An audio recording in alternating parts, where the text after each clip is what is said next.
Programa Novo Alvorecer, trazendo boas novas para você. Uma realização Assembleia de Deus de Caratinga. Olá, meus irmãos, a paz de Cristo para você. Programa Novo Alvorecer chegando mais uma vez.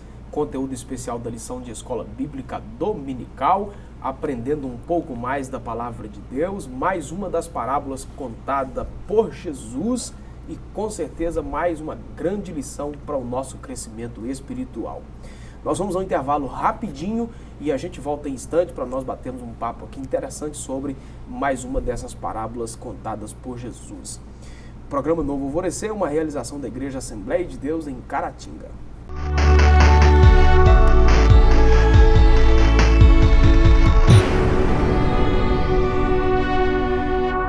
Olá! Hoje eu tenho um convite para você. Dia 22 de dezembro, às 20 horas, nós teremos aqui na Assembleia de Deus, Templo Central, o espetáculo de Natal, O Presente. É uma cantata com coral, orquestra e teatro, onde estaremos todos juntos celebrando essa data tão importante. Venha, traga sua família, convide os amigos e vamos juntos celebrar o Natal. Aguardo vocês!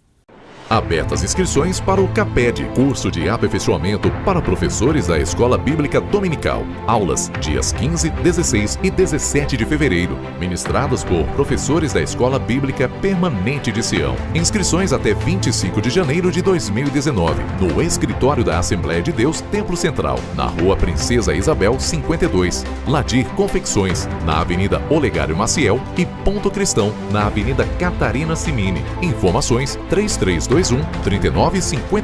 Invista no conhecimento para melhor servir ao reino de Deus.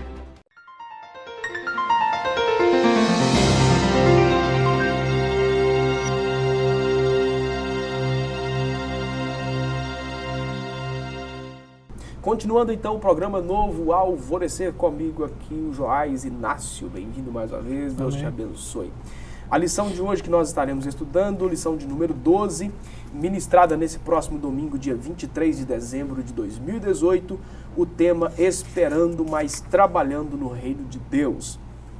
Textuário da nossa lição, primeira carta de Pedro, capítulo 4, versículo 10, que diz: cada um administre aos outros o dom como o recebeu, como bons dispenseiros da multiforme graça de Deus. A verdade prática, enquanto vigilantes aguardamos a volta de Cristo, devemos trabalhar diligentemente na causa do Mestre. A parábola que nós estaremos trabalhando hoje, Mateus capítulo 25, do versículo 14 até o versículo de número 30, conhecida como a parábola dos talentos, e basicamente trazendo aqui um resumão para nós introduzirmos o assunto aqui, Joás. Conta então Jesus que um homem rico, um homem poderoso, de posses, foi fazer uma viagem a um país estrangeiro e confiou parte do que ele tinha, um dinheiro que ele tinha, a 3 servos. Né? Ao primeiro servo ele deu 5 talentos, né, como o texto é chamado aqui. Ao segundo ele deu também uma outra porção e ao terceiro também uma outra porção. Tempo depois ele volta para ajustar contas então com esses servos. A parábola vai falar sobre prontidão, né, e sobre a administração daquilo que é depositado em nossas mãos, né, pelo Senhor. A gente vai interpretar dessa maneira, né? E assim, aqui logo na introdução cita, fala da importância de se remir o tempo de maneira sábia antes que Cristo volte. Né? Então, fazendo isso, administrando bem, né, o que Ele coloca nas nossas mãos, aguardando o retorno dele, sabendo que Ele vai retornar. Né? Isso independente do que foi confiado, né? Aquele que foi confiado 5, que foi confiado 2, que foi confiado 1. Vai ter que fazer isso render, né? Vai ter que espalhar isso aí, né? Não vai poder ficar retendo nada que ele dá, porque ele vai recompensar quem soube administrar, né? E vai punir quem não soube. Né? Então vamos lá, interpretação da parábola para a gente continuar aqui o assunto e aprofundar um pouco mais. É dito aí que a maioria dos estudiosos, né, enfrenta uma dificuldade para explicar o texto, por se tratar aí de um contexto diferente do nosso e tal. Uma explicação, então, melhor aqui para a gente trabalhar, dizendo que o procedimento adotado pelo Senhor da parábola era uma das formas que as pessoas de posse adotavam quando se ausentavam por um longo período de tempo. Jesus vai assim, diferente de outras parábolas, né? Aqui ele vai até abordar no próximo tópico aí, né? O sistema financeiro, né? Ele vai falar de gente muito rica, né? Geralmente nas parábolas ele fala de contextos rurais, né? Pessoas do campo, né? Coisa do povão mesmo. Aqui ele vai englobar uma outra classe de pessoas que está num outro sistema, né? Você vê, se ele deixou para um servo 5 talentos, né?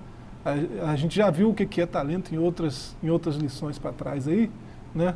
6.000 dias de serviço, um talento. Então, ele deixou 5, ele deixou 600 anos de trabalho para um camarada administrar, né? O equivalente a estudo de trabalho. Né? E esse sujeito administrou de forma muito competente, né? Ele dobrou aquilo, né?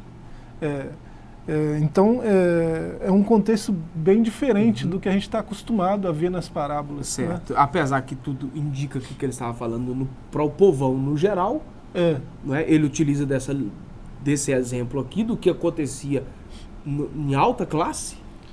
Parece que não era estranho para esse povão. Exatamente, mas também não era estranho para o povo. Ele falou, claro, ele fala de coisa que eles entendem, né? O velho ditado, não conhecia, mas já ouviu falar. Né?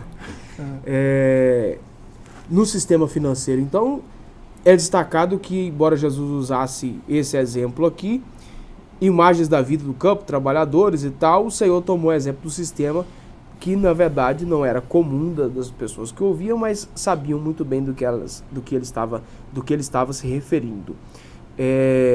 Sabia também que aquele que tinha dinheiro, ele tinha maior facilidade de multiplicar os seus bens, não só naquele tempo, como também atualmente, né? Isso é uma lei natural até, né? Até no fim da parábola, quando ele diz que a quem muito é dado, muito é cobrado, né? Ele vai falar de alguém, desse servo que não foi bom, né? Que não soube administrar, enterrou, né? Ele vai falar que se ele não produziu nada, até o que ele tem é tirado, né?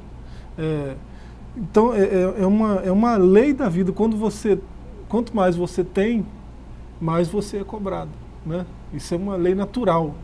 Jesus só está evidenciando isso, né? Agora, o sistema financeiro ali dessa época, lógico, num contexto judaico era mais complicado ainda, né? Você vê, um judeu, por exemplo, não pode cobrar juros do irmão. Um judeu não cobra juros de outro judeu, né? Os juros são só para o estrangeiro ou para o ladrão, né? Como fazer o dinheiro render numa situação dessa, né? Eles tinham que administrar de forma muito sábia, né? Tinha que ter muita sabedoria para... Exatamente. E dava certo. E não era só emprestar, né? Ele tinha que aplicar ele de alguma maneira. Aplicação. Em algum negócio, de alguma forma. Em algum momento ele fala até, podia ter deixado com os banqueiros. Exatamente. É um jeito de fazer o dinheiro girar, né? Render. Mas você observa que mesmo a ideia de ter deixado com os banqueiros, dá-se a ideia então de que não teria multiplicado ao ponto dele dobrar o que foi confiado a ele. Né? De alguma maneira iria render. Mas não ia ficar estagnado. Exatamente. Não ia ser na proporção dos demais, na multiplicação dos demais, mas também não iria ficar estagnado. O problema aqui, na verdade, foi exatamente esse aí, né? E acompanhado da negligência do sujeito, né? O homem rico a quem os servos se referiram como Senhor, que iria partir, é uma representação do Senhor Jesus. A viagem a um país distante se refere à sua partida para o céu após a ascensão. Os servos eram inicialmente os 12 a quem Jesus dirigiu a parábola e, num sentido mais amplo, refere-se a todas aquelas pessoas que iriam então ser nascidas de novo. Os talentos são os dons que o Senhor entregou aos servos, numa das visões de interpretação da parábola, né? Existem outras visões, outras linhas de interpretação, né? A volta do Senhor dos talentos seria equivalente à segunda vinda de Cristo. A recompensa, o castigo, seria a representação do destino dos salvos e dos não salvos, né? A reprovação elogiosa, a aprovação, melhor dizendo, a aprovação elogiosa que o Senhor faz aos servos seria uma espécie de um galardão pelo trabalho prestado. Já o castigo seria também uma representação aí do castigo àqueles que negligenciam ao chamado para a salvação. Tá aí vários significados aí, né, na parábola. Agora, a motivação, né? A motivação é a administração mesmo, né? Jesus está contando essa parábola para motivar as pessoas a administrarem bem o que elas recebem, né? Assim, Deus na sua graça infinita, né, ele distribui dons a todos, a qualquer ser humano, né?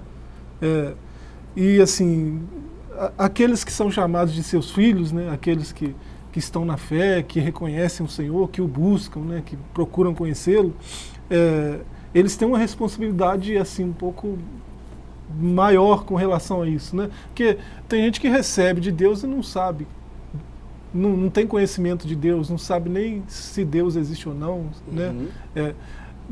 Mas quem conhece a Deus e sabe que foi Deus que colocou aquelas coisas para ele administrar, ele tem uma responsabilidade enorme, né? Você imagina, a palavra vai dizer que até os filhos que você tem são herança do Senhor, não é seu, né?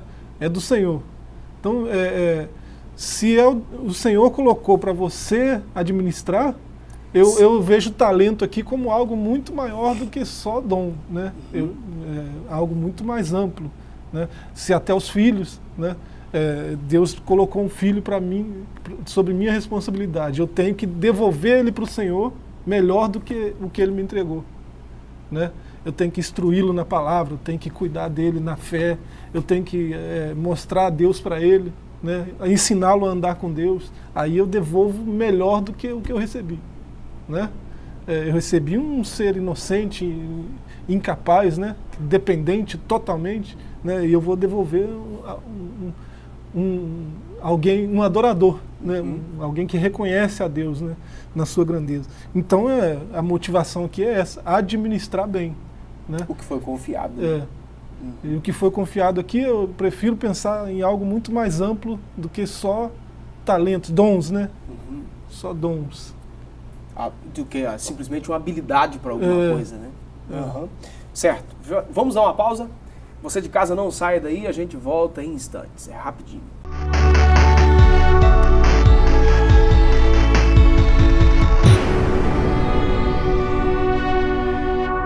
Olá! Hoje eu tenho um convite para você. Dia 22 de dezembro, às 20 horas, nós teremos aqui na Assembleia de Deus, Templo Central, o espetáculo de Natal, O Presente. É uma cantata com coral, orquestra e teatro, onde estaremos todos juntos celebrando essa data tão importante. Venha, traga sua família, convide os amigos e vamos juntos celebrar o Natal. Aguardo vocês.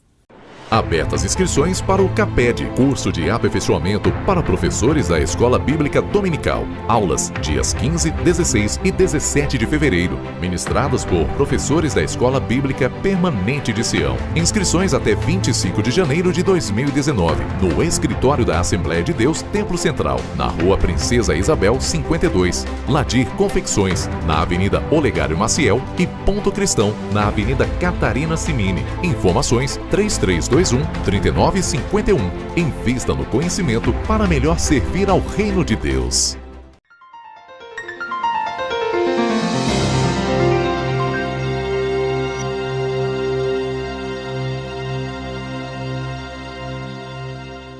Já estamos de volta, continuando aqui o nosso bate-papo para o segundo tópico da lição de hoje, usando a nossa capacidade para o reino de Deus.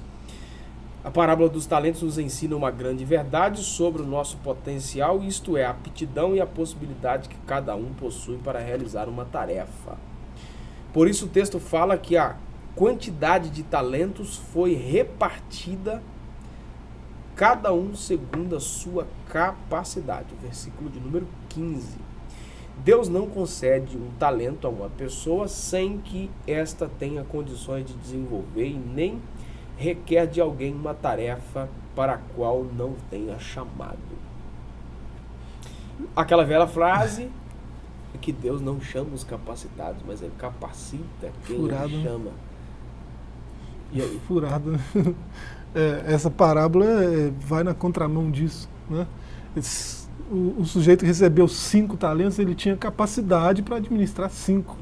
Né? Deus não ia, ele não ia, o Senhor ali não ia colocar 6 nem 7, né? E além da capacidade dele, ele ia se enrolar, né?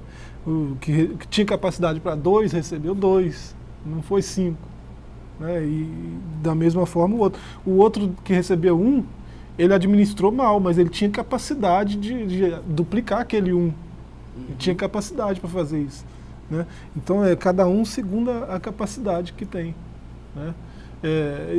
É lógico, o princípio aqui é lógico, você tem capacidade para 5, não é que você nunca vai receber além de 5, né? Você administrando bem, administrou 5, depois você tem mais 5. Exatamente, né? agora são 10, né? A coisa vai crescendo. Em algum momento ele tinha 6. Foi confiado a ele os 5, mas a partir do momento que ele começou a trabalhar, em algum momento ele tinha 6, 7, 8, isso é natural. Até 10. Agora ele tem capacidade para 10. Aí o Senhor vai colocar mais sobre a responsabilidade dele. Os 5 que o outro... O 1, né? O 1 do outro, né? Que o outro enterrou lá, né? Vai ficar com ele. Então, ou seja, a ideia, e eu até entendo a ideia motivacional da frase, que Deus não chama capacitado, mas Ele capacita quem Ele chama e tal. No entanto, não pode ser pregado como vem sendo pregado há tantos anos, essa ideia aí como sendo verdade, porque biblicamente não é verdade. Essa frase pode ser até aplicável, assim, eu acho que é só um sentido onde ela cabe, é um sujeito que não se sente capaz. Ele é capaz, mas ele não se sente capaz. Aí Deus vai mostrar para ele que ele é capaz, né? Aí ainda cabe essa frase, mas mesmo assim fica meio, né? Não chama os capacitados, né? Fica meio estranho ainda, né? Mas ainda seria aplicável. Porque dá a impressão que Deus só chama os incapazes, né? Seria um outro lado da visão. Não é o caso, né? Não é o caso. Desde o livro do Gênesis, aí a gente vai vendo na prática isso aqui que a gente está falando, do livro do Êxodo, melhor dizendo. A gente tem histórias aí, e vamos pegar aqui o exemplo aí do Bezalel e da Oliabe, né, que foi chamado por Deus, uma habilidade extraordinária para trabalhos manuais, engenhosos, específicos, que recebeu de Deus capacidade para invenções. Os artistas do tabernáculo, né? Bezaleel, né? Camarada era fera. E assim, a capacidade que ele tinha foi potencializada pelo Espírito Santo, né? Lá em Êxodo, já pensou? Né? O Espírito Santo lá capacitou ele para fazer qualquer trabalho artístico com perfeição, né? Assim, a gente no meio religioso hoje tem negligenciado um pouco a arte, né? Tempos atrás a arte era mais valorizada, né? Mas de qualquer forma... Por uma questão cultural, né? Que envolve a questão da idolatria, aquele negócio todo, e a gente vai criando certas barreiras, né? Mas você vê os trabalhos que Bezaleel fez, você lê a descrição no texto, você já fica encantado, né? Você imagina quem estava lá vendo, presenciando aquilo. Tudo porque o Senhor atuou numa capacidade que ele já tinha, né? Potencializou aquilo. Um negócio sensacional, né? Vamos lá. O que aconteceu a partir daí, então, dessa entrega, né, dessa confiança de talentos? O final da viagem do chefe aconteceu, né? Voltou então para um acerto de contas. A responsabilidade de desempenhar uma missão na obra de Deus é de tal envergadura que a parábola que estamos estudando fala do acerto de contas dos servos de Deus com o seu Senhor e mostra algumas verdades interessantes. Entre elas a de que Os homens podem até receber dons desiguais, mas devem desenvolvê-los e entregá-los com a mesma diligência, com a mesma responsabilidade. Pois os que fizerem a vontade do seu Senhor receberão uma mesma remuneração. Versículos 21 e versículo 23. E o seu Senhor lhe disse: bem está, servo bom e fiel. Sobre o pouco fostes fiel, sobre o muito te colocarei. Entra para o gozo do teu Senhor. Versículo 23 seria a mesma coisa, né? Que foi dito aí para o que recebeu 5 e o que recebeu de 2. Né? Depois aí a fala diferente para o que recebeu 1 talento e negligenciou. Né? Olha a resposta do camarada.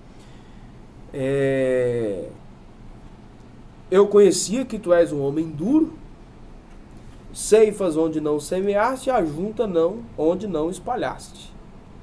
Atemorizado, então eu escondi o talento na terra. Olha a resposta do Senhor para ele: servo mau e negligente, se você sabe que eu ceifo onde não semeei, ajunto onde não espalhei, devia ter dado meu dinheiro aos banqueiros, para que quando eu viesse receberia o que é meu com juros. Seguido da aplicação de sentença. Né? Você vê que a parábola está falando de dinheiro mesmo, né? Então o acerto de contas aí tem a ver com dinheiro. Nessa aplicação da parábola a gente aplica o simbolismo da parábola, né? Mas Jesus está falando desse princípio, como a gente dizia no começo aqui. Né? Alguns pensadores, assim, gente muito inteligente, descobriu esse princípio e aplicou aos negócios. Por exemplo, alguém chama de princípio 80-20. Né? Descobriu-se que 80% do que o seu empreendimento produz, né, de lucro, vem de 20% do seu esforço. Né? Então, é como se você tivesse uma loja que vende muitas coisas. A maioria do seu lucro vem de uma parcela de 20% desse monte de coisa. Você descobrindo qual é esse 20%, você pode passar a vender só aquilo. Aí seu lucro vai ser muito maior. Né? O princípio seria esse. Né? Eles aplicaram esse princípio aqui do verso 29, né? Aos negócios e dá certo. Se você generalizar um pouco o princípio 80-20 aí, hoje, por exemplo, isso é citado, me parece, eu li isso em algum lugar, acho que é Jordan Peterson, né? 12 regras para a vida. Logo no primeiro capítulo ele cita Mateus 25, esse verso aqui, né? A qualquer que tiver será dado e terá em abundância, mas ao que não tiver, até o que tem ser-lhe-á tirado. Ele cita isso aqui falando do princípio 80-20. Né? Ele fala mais de 80%, 90% da música que se toca nas orquestras do mundo todo hoje são de 4 compositores. Aí ele cita lá, né? Beethoven, Mozart, ele cita os 4 compositores, mostra. E nesses compositores, assim, 20% daquelas músicas que são tocadas em todo o mundo até hoje, né? As obras deles são muito mais amplas, mas 20% é tocado. Né? E ele vai aplicando isso a várias outras coisas. Então é um princípio, né? É uma lei natural. Jesus está evidenciando ela aqui. Seria o melhor dos melhores, né? Então, quando você tem muito, você administra isso bem, isso vai render. Tá, né? certo. Vamos dar mais uma pausa aqui no programa. Você de casa não sai daí. Nós voltamos em instantes.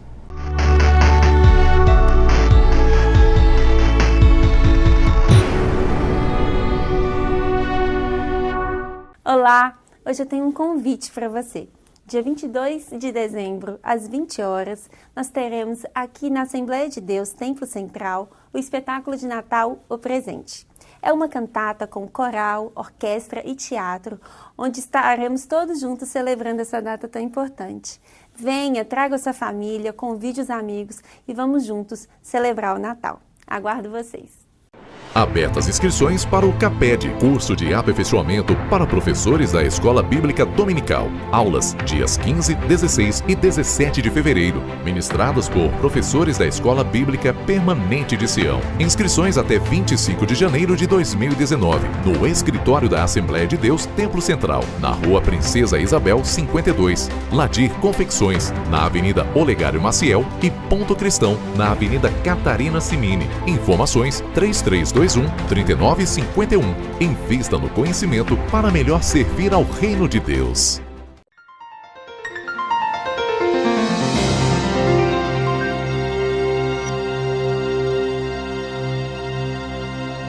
De volta para o último bloco do programa Novo Alvorecer, agora o terceiro tópico da nossa lição, trabalhando até o Senhor voltar, Joás. Assim como a distribuição dos bens foi proporcional à capacidade de cada um dos servos, dessa maneira espera que a sua utilização obedeça também à mesma regra, ou seja, os talentos devem ser usados de acordo com a capacidade de cada um. A respeito do trabalho com a expansão do reino de Deus, o Senhor reparte talentos segundo a nossa capacidade e os requer na mesma medida. Aí, versículo 48, Lucas 12, pois qualquer que muito for dado, muito também lhe será pedido. E ao que muito lhe foi confiado, muito também será requisitado de volta. Estou abrindo um texto aqui, Efésios 5. Portanto, vede prudentemente como andais, Efésios 5, verso 15. Vede prudentemente como andais, não como nécios, mas como sábios, remindo o tempo, porquanto os dias são maus. Né? Então, a capacidade que cada um tem é potencializada pelo agir do Espírito Santo na vida cristã. Né? Isso é natural que seja assim. Né? Então, a gente deve ter esse cuidado, essa preocupação, né, de expandir o reino, usando aquilo que o Senhor depositou em nossas mãos, né? Quem é ensinar, que ensine, né? Quem é, né, pastorear, que pastoreie, e tudo mais, né? Usar isso para a expansão do reino, não ficar ocioso, né, vamos ver o que vai acontecer, né? A postura desse servo negligente lá, né, que enterrou. Ele enterrou, não era uma prática natural, era uma coisa comum de se fazer naquela época, um contexto onde estava sempre em constantes guerras, né? Guerra era homem a homem, né? Não era como hoje, né? Então, se você tinha algum dinheiro, né, naquela correria, você enterrava. Mas se alguém te colocava na mão um dinheiro para você administrar, você não enterrava. Tinha que dar né? conta, né? Você tinha que produzir. A parábola nos adverte pelo fato de recebermos algo de Cristo com a finalidade de trabalharmos para Ele. Pois a manifestação do Espírito é dada a cada um para o que for útil. Paulo disse isso em 1 Coríntios capítulo 12, versículo 7. É necessário atentar para esta verdade, pois o dia de prestar contas chegará. Isso. O Espírito Santo está aí para ajudar o crente a fazer essa tarefa, né? De prosperar o reino, de fazer o reino conhecido em todos os lugares, né? De expandir essa riqueza do reino, né? E assim, contando com uma ajuda tão poderosa, né? Alguém que não faz nada, alguém que se diz filho, se diz participante do reino e não quer trabalhar, não quer fazer nada, não quer produzir nada. No mínimo, né? Ele é ingrato, né? No mínimo é ingrato. Ou tem uma visão distorcida do Senhor, do que é o reino. Né? Como é o caso aqui do moço da parábola. Né? Para finalizarmos aqui, os elogios que o Senhor fez aos servos no seu retorno lembram dos galardões que, como os servos, podemos esperar no dia do julgamento das nossas obras no tribunal de Cristo.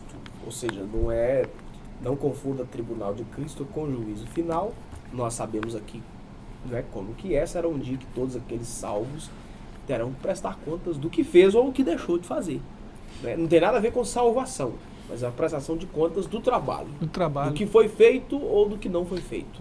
O que passando pelo fogo é consumido, fica por lá, né? Mas o que sai refinado lá na frente vai ser aquele galardão que a pessoa vai receber, né? Vai determinar o galardão, né? Então, o que vai ser julgado aí vai ser o trabalho mesmo, né? Só as obras, né? Não é a pessoa em si. Envolvemos-nos ao ponto de fazermos esse reino conhecido, né, Jorge? E receber esse galardão aí, né? Isso aí, tá certo. Deus te abençoe mais uma vez, você de casa também. A nossa gratidão por nos acompanhar. Eu encerro aqui dando a agenda de cultos aqui da nossa igreja.